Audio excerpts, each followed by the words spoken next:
we're obsessed with weddings, but we don't care about marriages. We glorify the wedding day. And then after that, yeah. And we think that the wedding day is like the end goal, but actually it's just the beginning.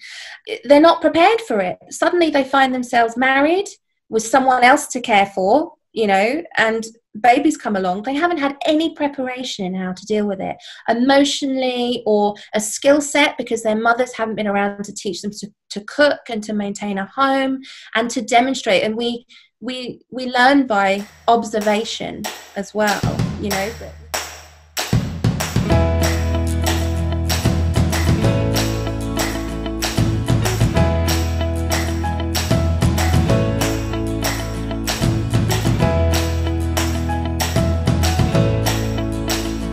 Hello everyone, welcome back to the Fascinating Womanhood channel, where we talk about all things that have to do with femininity and building strong relationships. I'm Carrie Lynn, and I'm usually here with my mom, Dixie Handel in Forsyth, but we're doing something a little different today.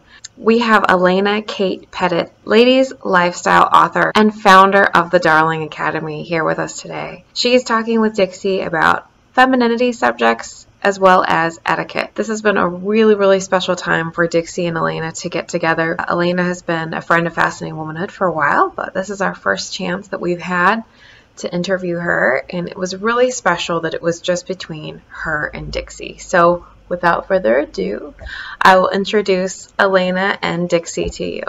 Hi. It's so lovely to finally meet you, and I've been looking forward to this. It's also lovely to talk to somebody that is on your side. Yes. It's so nice, especially in the public eye as well, you know. Especially because sometimes it's a little discouraging when you see how many women are adversarial, but I think there are millions and millions of women who feel like we do. There really are. There really are. I had the privilege of talking to a journalist actually recently, and he said, "Do you think that you're the minority?" And I was like, "Well, yes, I do." And he was like, "You're not. You are the silent majority." And I think it's almost the case of the people that kind of oppose us are very loud about it. So we Yes. believe that that is the narrative for everybody. But every time someone writes about me, for example, there will be one person that comes out and opposes me and trolls, but there will be 9 more women that say, "Oh, finally someone's talking about these things." I wanted to actually begin almost by appreciating what you're doing, because there's not enough of us that are willing to, at least that have said anything, that are willing to kind of get beaten up. And yeah, we have a phrase over here, put your head above the parapet, which goes back to wartime. You know, you would put your head above the trenches to see where the enemy is, and you put yourself at great risk. So I've always been interested in etiquette, and my mother taught me a lot about etiquette, and I've been kind of alarmed at how poor etiquette so many people have. Just simple things like not doing what you say. yes. Not getting in touch with someone when you say you will, just simple things like that. And then there's the bigger things. I noticed too, just recently, that you were featured in a tabloid, and you posted that on your Instagram, and I wanted you to comment on that, because, you know, my initial knee-jerk reaction is like, like mine too. And I know that you let yourself be interviewed, as I do. And you probably knew it could be bad, but you did it because people have to know about what you're doing. And that's the only way right now to let them know. You have to risk. Yeah, you have to let women know that it's okay to be more traditionally minded, care about etiquette, care about their family and their husbands, and generally put family first above anything else. We've been living in a society where the media has been telling us, I personally think since the sexual revolution, that it's all about liberation and just looking after the self. And I do believe women should feel free to make their own choices, but it doesn't mean that the only choice, therefore, is to go out and work and be promiscuous and not care about the feelings of their men and things like that. And it really boils down to etiquette as well. Like you said, your mother taught you etiquette. I think because we're not quite so gracious with each other anymore, people are just losing value in it. We're so hard now. The attitude that feminism has given us, and I think a lot of feminists started out with the right motives. You know, women we really need stalking laws. We really need fairness in the workplace and sexual harassment laws. We need all those things, but they've gone so far beyond it. When you look at what a lot of women are doing, what are you going to do when you grow up? Who raises our children? Exactly. Who will raise future generations? And who will teach our children? And just with this pandemic that we've been living through, I have learned that, at least here in the United States, probably similar there, when they stopped school. Did they do it there? They stopped children from Yes. Yeah, the school shut down. Okay, so when they did that, what we learned here is there were a lot of women who were used to two-income families, and they're used to after-school programs. They're used to lessons and things like that take care of their children for large chunks of the day. And so a lot of women, I think, were actually parenting their children maybe 30% of the time. Yeah. And 70% others were helping. And then suddenly it fell on families to do all of it. And it's been very hard for a lot of these women who have had to work from home. A lot of them have worked from home or not worked at all because they were laid off or lost their jobs, and their children are driving them crazy. They don't have a system where they can do that. It's alarming how much we have relied on other women who do not love our children to help us raise them.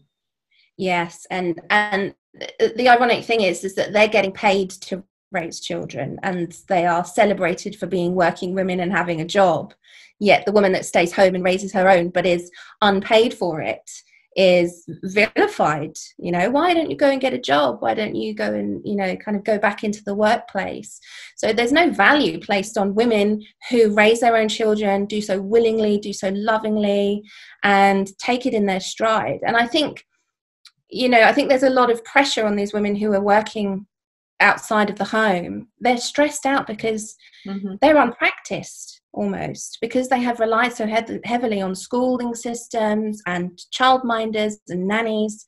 And music lessons, dance lessons, sports activities, all kinds of stuff that children can get involved in where parents can drop them off and do these other things. It's not that those things are bad, but when you realize how important parenting is, and what you said reminds me of your emphasis on etiquette too, that children aren't going to learn that from these other places. Yes, and you're not witnessing what's actually happening. Right. But you will when the child, you know, has a particular attitude about something, or even remarks and phrases. That's happened to us because our son, he's 7 years old. He had gone to school since the age of 4. So in 3 years, he would pick up certain attitudes and things he would say, and they were shocking, but he'd pick them up from those places. And you've got to undo that, almost unpick and undo. And it's scary. I find it frightening. I'm not saying, I mean, we now homeschool, so that's the best decision for us. But, you know, there's a real compromise and a real sacrifice you make by letting other people raise your children when you do that. Well, and children recognizing, even when you homeschool, your children need some socialization. They need to be around other children. Mothers and homes are the core of every nation on earth. They always have been. And when you talked about women, the feminist movement, bringing women out of the home, who's left? What do we leave? These houses, your house there, my house here, nobody in them all day. No, homes have to have created atmosphere. You have to keep it. Have a heartbeat. Yes, it does. And the leaders of the world do not want to, like the president of this country doesn't like to live in his office. We all relax. And if no one's been there. It's just an empty shell, and you come home, the lights are off, there's no food in the cupboards, there's no lovely welcoming meal. So you come home, and then home becomes a place that's a chore. You know, you come home, I must eat, I must cook. For women too, as well, working women. More for them. It piles on, and then there's laundry, and it starts to be even more of a drudge, when actually, I kind of like doing laundry. I think it's very relaxing. You do? It's my favorite chore. Do you like hanging? Do you hang stuff on the line to dry? I noticed in some of your Yeah, I wish I could. We have so much rain here. It wouldn't be very practical. We have rain too. So on the days that it's sunny, like we've just enjoyed, I'm straight out there. Yeah, and everything smells so wonderful when it's hung out. Do you make a lot of things from scratch? I do. And I love to batch cook as well, because Me even too. I want to help save time, but I want to make sure that the things I'm cooking are nourishing as well. Mm-hmm. So, and there are things as well. It's not like I'm chained to the house either. You know, I might go out with my friends, but at least I know that there's a meal in the freezer that's been lovingly prepared, is healthy. I know what's in it. And then, you know, my husband and son can enjoy that when I'm out. So it's about having the time to be creative, to try things and figure things out, rather than feeling like you're always behind the eight ball, you know, catching up with yourself. Exactly. And to demean the homemaker is really unfortunate, because what we do is the core of society, the absolute core. And I think we get more attack from women than we do men. Oh, I do, definitely. Single women, funnily enough.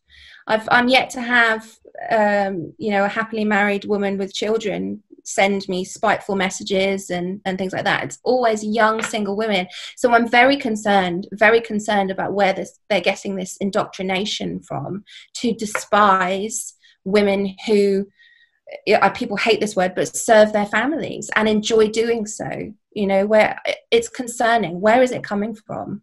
I can't help but go back to etiquette again. When you talked about etiquette, I was so happy, because I haven't heard people talk about that for decades. Really. I mean, it's deplorable. And maybe it's because so many mothers don't have time to teach it, and they're not taught it anywhere else.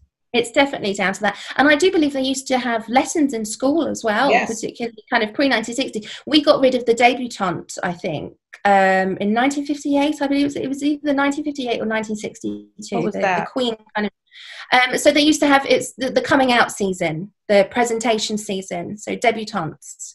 Was that just for aristocracy, elite? Just for the aristocracy, but there would be a kind of watered down version, kind of in, you know, the general population. And girls used to have kind of homemaking classes at school, so they were preparing them for married life and preparing them for families. Everybody has a home, so we used to prepare our children for those eventualities, and in that would be etiquette as well. So schools now are just teaching us how to be worker bees rather than how to have a home. And you have to have good etiquette to be able to get on with people, even your own families.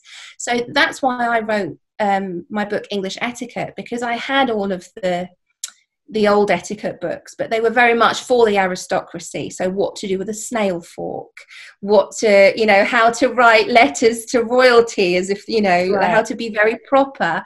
But I realized it was very lacking. We didn't have an etiquette book for normal, everyday people. We were being forgotten among that. So etiquette became very snooty. It became this thing that was out of reach, and you would only put yourself through etiquette classes if you wanted to social climb. And it got a really bad reputation in that sense. And I thought, hang on, so instead, for everybody. Instead, they rejected that and became slobs. Yeah, exactly. It's like, so, I mean, not everybody, but here's I wanted to ask you, if everyone understood basic etiquette, including politicians, how different would I cannot believe how rude people are. Even simple things like someone sends you an invitation with RSVP and you completely ignore it and you show up. You know, I wonder if a lot of people don't know what that even means anymore. I know, because no one's teaching them. If people were a lot more aware of etiquette, it would be a lot more heavenly, I think. You know, all etiquette follows the golden rule. Do unto others as you would have done unto yourself, you know, and also be upstanding, be someone who's reliable, who's trustworthy, who walks the narrow path. You know, it's hard we could all slop around on our sofas and not care about other people and just, I'll go to that party if I want to. But what about the person that's actually invited you into their home and wants to spend time with you, commune with you, and you haven't shown them the courtesy to say, sorry, we can't make it, or yes, I'd love to, you know, like it brings people together and re-knits communities, which I think we're losing because I was having this chat with my husband this morning. The development of the world, houses, you know, I think you call them tract houses in America. We're living much closer, just housing estates. Housing you know, estates. Okay. Yeah. So we are living on top of each other, even in high-rise buildings, but we are further apart from each other more than ever before. You know, we live in very close proximity, but coronavirus has not helped because people are afraid to be close to people. If you wear a mask or you don't wear a mask, they look at you like whatever. Like you're a bad person. And I think we all should be on the same side. We should. And actually, I believe that this is perhaps the blessing that comes out of coronavirus, is that I think people are realizing it's the little things that mean the most. Being able to spend time with each other, being able to hug and to sit by somebody. I think we are now realizing that we really need that interaction and that loving kind of communication with people, because all of a sudden when you can't have it, you realize what you took for granted. So hopefully that's the blessing. Well, and like for me, just the things that it's taken away from us makes you realize how much you took for granted. Exactly. Yeah. And you promise yourself when we get it back, we will never, ever take it for granted, because most of us, and I'm a lot older than you, I've never in my life had this much freedom taken away. Never. Yeah. You see the way some people treat each other, and some people are incredibly kind and go out of their way, and some people treat each other horrible, and you think, how can people treat each other this way? I know. On social media? Well, this is the thing, and this is why I do it, because I know that I will get the flack for it and I will get, bashed, but they don't realize that actually it helps much more women, because they find something. If there's one person that's blessed from my work, my blog posts and my books, and she feels better because of her lifestyle, she doesn't feel quite so alone, then it's been worth it. I agree. I wanted to ask you too, what you think, because I think I kind of know, but I want to hear you say it, the importance of a homemaker is in the world, not just to her own family, and what is it that we accomplish that is so important, because we do it without pay. We do, yes. And we get paid, just not in the traditional sense. What I mean, we don't do it for a paycheck. We don't do it. We don't negotiate a contract and all that, because it's kind of an insult to attach a price tag to it, to me. Yeah, absolutely. But if I wasn't homemaking, if I was a single woman, I would still be kind of getting paid. So my husband pays the bills. So it's rude to attach a price to it, but there is certain benefits that you do get from it. I don't have to go out and work and pay the mortgage, for example. So there are benefits to it that mean that you are, in a roundabout way, earning a living. Because also, don't forget that if we were to outsource these things, we would be paying so much more. Oh, childcare alone. Childcare alone, cleaning, a cook. Actually, economically, it's not viable for my husband to, send me out to work, because we'd be having to pay someone else to do it. So much more. But I think the most important thing about the homemaker is that she creates for herself a haven, first and foremost, compared to that, cold, drafty house that no one wants to return to, because there's no heartbeat in that home. But actually, the most important thing is that we are raising the next generation to value that more than material items and status. Seeking the stuff that's outside the home. Helping them to realize what really matters, I think, because I was asked at school what I wanted to be when I grew up, and I would say a housewife and a mum, and I was told, oh, you need to be more than that. That's silly. That's ridiculous. Why don't you're good at writing. Why don't you become a journalist? And you could clearly tell that the schools were indoctrinating people to value only money and work status. But not only that, what's odd about it to me is everyone wants to go home to relax, to rejuvenate, to dream, and to plan for their futures. But it's like no one wants to take care of it. It has to be created and maintained constantly. Yes. And it's not simple. If it was simple, people would do it all the time. Exactly. Because they always search for the simple shortcut to everything.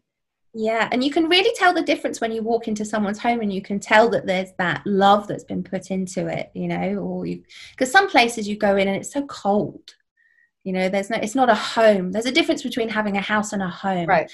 And that's what homemakers do. They create that difference. People don't just Mm-hmm. dwell there, they really live there and create memories. Every house has a vibe. When you go into a home, and I know you do this, you unconsciously and partly consciously create a warm feeling in your home, whether it's with the aromas of things cooking or cleaning or those kind of that show that someone is there. And when you walk into someone's home or they walk into yours, you immediately feel the atmosphere of Yes. that home. And that is created and it's recreated daily. Yeah.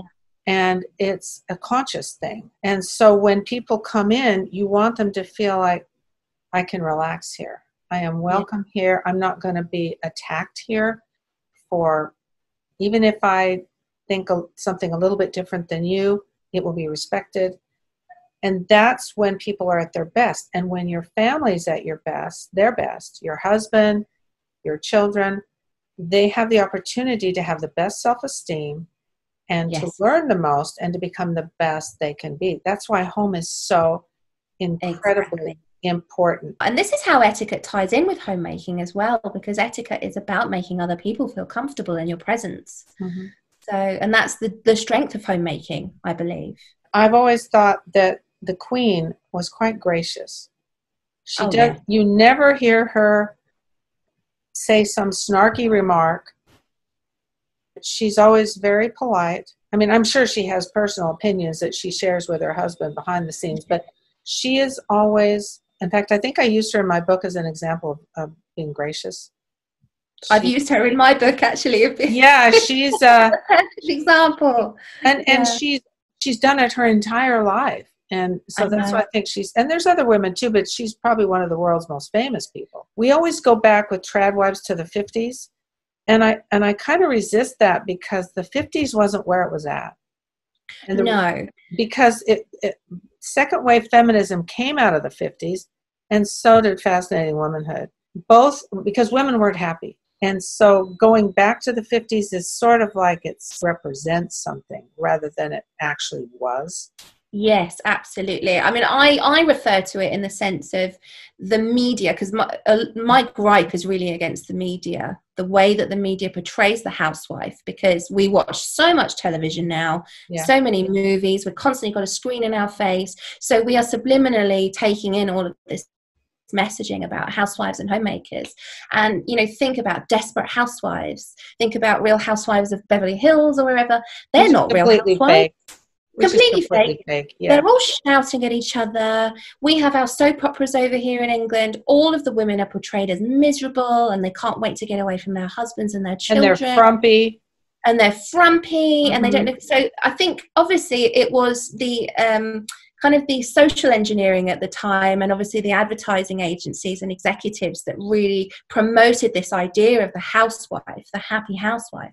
But that was the only time that happened. You know, the magazine articles and things like that. It was aspirational.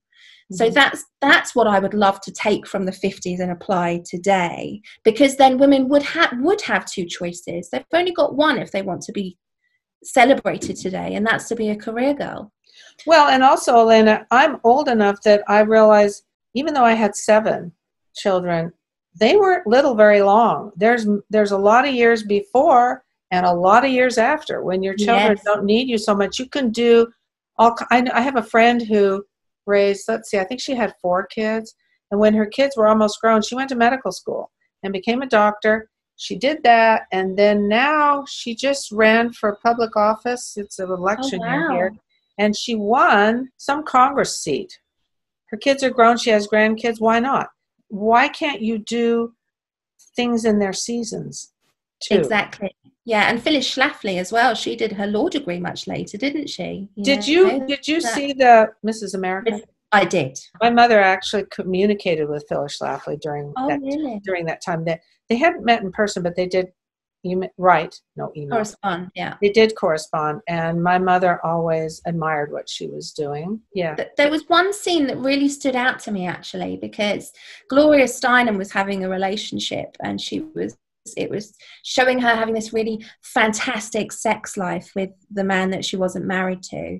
And then there was a comparative scene where Phyllis puts up with her husband and just lies there whilst he kind of has his way. And it's just, that again is subliminal messaging, you know. And it's just me looking at that as a single woman, I would think, oh, I don't want a life like that. Why would I get married and be conservative and, you know, have that kind of plus thing? Also it's interesting because they show the feminists acting like men are so terrible, but then they have these affairs with them. So exactly, they still want them. They still want them. Why don't they just not have anything to do with them? Of course they do. Yeah, no, they did a real job on Phyllis Schlafly. I've seen the series, and it just goes downhill from there. Yeah, people ask me if I'm anti-feminist, and I find that really ironic, because firstly, you have to tell me how you define feminism to say whether I'm anti-feminist. I'm all for women's right to choose the decisions that she makes in her life. I'm all, you know, for women who want to go out to work. That's their choice. And Phyllis says that so much throughout the series. That's their choice. That's their choice. But what I don't like about the feminist movement is this sense of men are the enemy. I hate that narrative. And I've grown up under that, especially the 90s kind of girl power movement.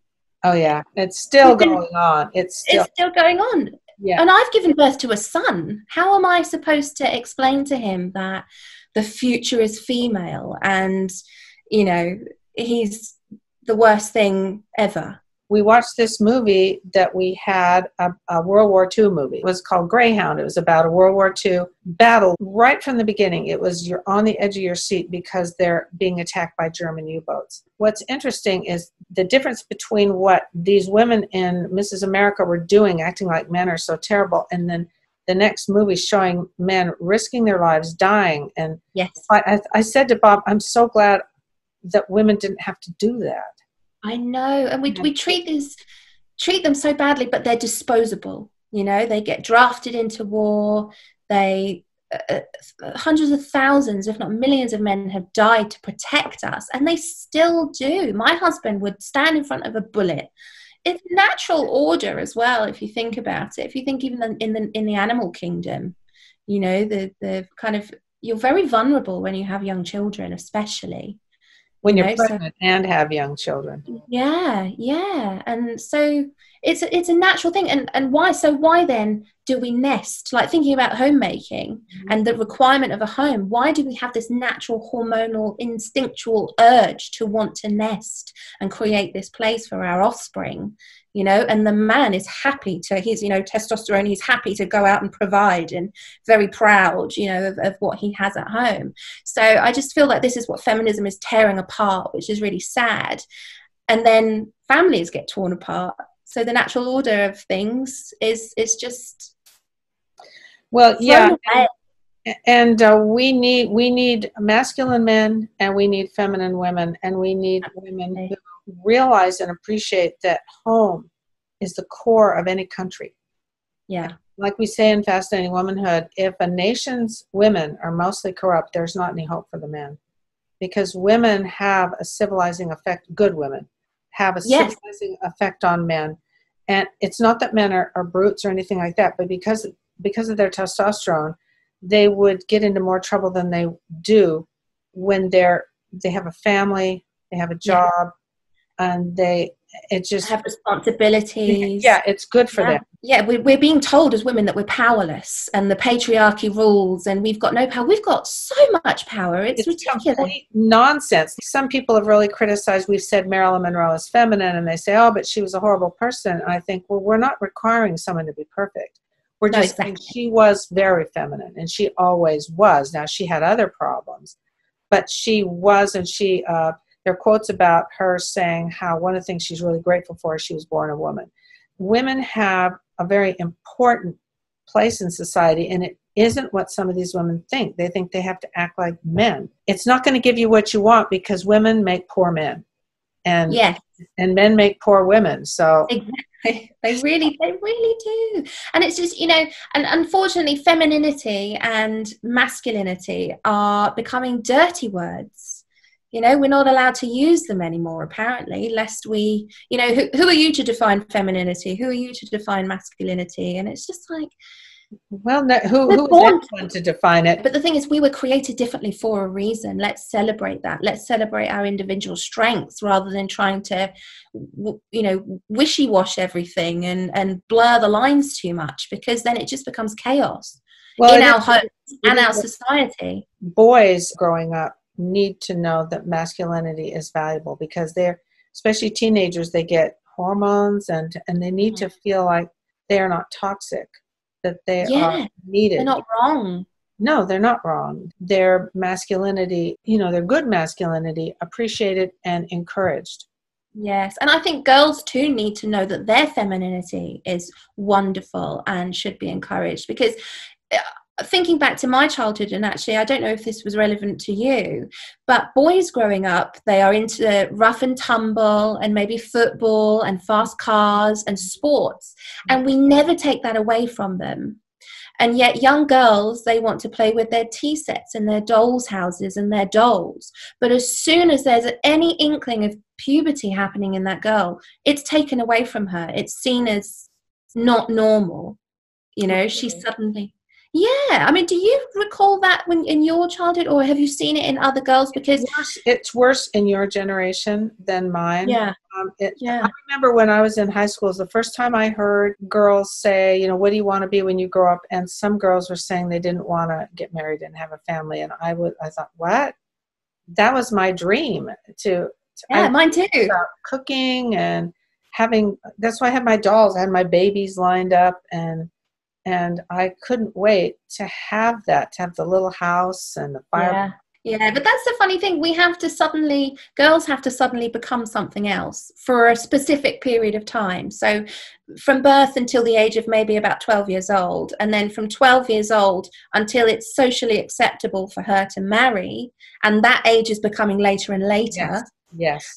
She has to forget and not say that she wants to, make a home and get married, and because there's something wrong with that now. Apparently, she's not supposed to look forward to meeting her true love and things. But boys just, they go along and they play their sports, and that's good for them. But I just think we need to bring back the value of the feminine identity and the familial role. Yes, you might have a career, but one day you will have a family. So yes, prepare for that. Embrace your desires and your dreams to do that, and prepare yourself. But also, if you think about the fact that so many women get married now, we're obsessed with weddings, but we don't care about marriages. We glorify the wedding day. And then after that, it's all down. And we think that the wedding day is like the end goal, but actually it's just the beginning. They're not prepared for it. Suddenly they find themselves married with someone else to care for, and babies come along. They haven't had any preparation in how to deal with it emotionally, or a skill set, because their mothers haven't been around to teach them to cook and to maintain a home and to demonstrate. And we learn by observation as well, but we can't observe those things if the home isn't working and functioning well. Right. I agree. And isn't it nice to talk to somebody that agrees with you? Yeah, like-minded. It's so refreshing. It's so nice to connect as well, because I'm a member of your Facebook group. You don't know these people in real life, but the connection you make with these women all over the world, and it's a place where you can, it's almost like a refuge, isn't it? Because you're not finding these opinions out there in the media or in any other outlets. So it's wonderful to have that place to connect with ladies and realize I'm not alone. Some, even their own mothers, they daren't say these things to their own mothers. Mm-hmm. Like particularly my generation as well, because our mothers came out of the kind of, the feminist. So, and I'm glad you brought that up, because I would say to those women, be patient and compassionate with your mothers, because they don't know anything else. No, they don't know any different. They were raised with this, and that's all they didn't rebel against something else. That's all I've ever known.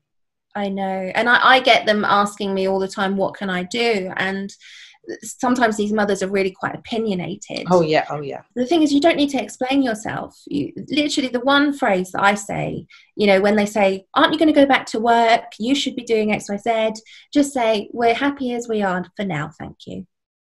And then be quiet, because you don't need to explain yourself. And that's actually the golden rule that the royals use, is they never explain. Queen never explains. True. I think that's true. I explain all the time. But we don't have to explain. I mean, I suppose we do in terms of being interviewed by journalists and things like that. But in day-to-day life, you don't have to explain yourself. If you're not hurting anybody, you don't have to explain yourself. As my husband Bob always says, people who are mean have low self-esteem. Absolutely. And so if you know that up front, it can allow you to not take offense. Yeah, and you can love them and forgive them in a way that you wouldn't be able to. They just don't know, or they probably are coming from a place of a lot of pain. And exactly. And then you don't take it quite so personally. Yeah. So I really appreciate this time to talk to you, and appreciate you having a very similar, if not same, message. Thank you again for what you're doing, and maybe we can do it again. Lovely to see you. Oh, oops. It looks like we lost our connection with Alena. She was just wonderful to talk to, and we had such a good time talking. I think we could have talked to her for a really long time. Anyway, thank you for joining us, and thank you, Alena, out there. We'll hopefully talk to her again. Isn't she great? Talk to you soon. Take care. Bye.